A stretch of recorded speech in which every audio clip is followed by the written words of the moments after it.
The basic camera settings that y'all should know: shooting in manual mode.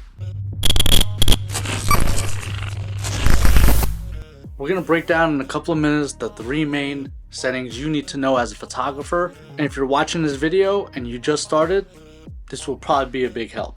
3 main settings are ISO, shutter speed, and aperture. Yes, this is all basic shit, but I do get a lot of comments on my Instagram about these 3 items and how to use them properly. Let's start off with ISO. I like to think of ISO as a double-edged sword. ISO is the camera's sensitivity to light. The higher the ISO number, yes, the more light will come into the camera, but that doesn't mean it's always best. In certain scenarios, absolutely necessary, but when introducing a high ISO number, that also produces grain into your images. I tend to keep my ISO number as low as 100 outside, but newer cameras can handle cleaner ISO and less grain inside in low light. Let's talk about the shutter speed of your camera.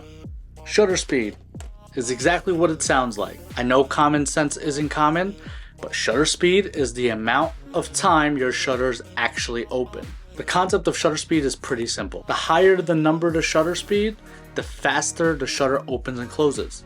The lower the number to shutter speed, the more amount of time that shutter is left open, which then allows the shutter to receive in more light. And lastly, let's talk about aperture.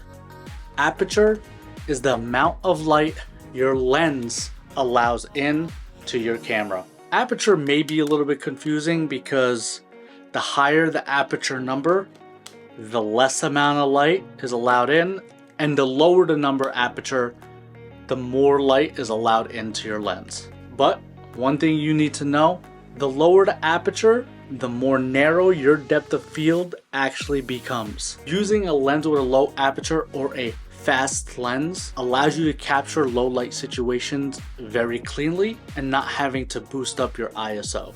Using all 3 of these settings together creates something called the exposure triangle.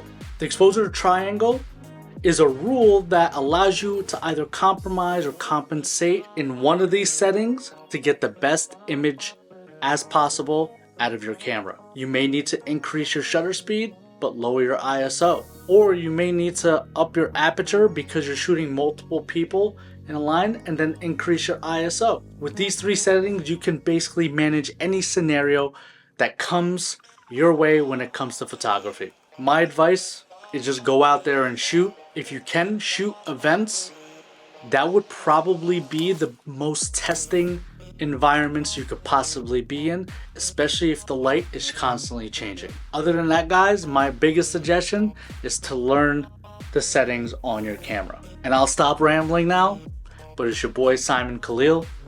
Go ahead and hit that subscribe button. I'll catch you in the next one. Peace.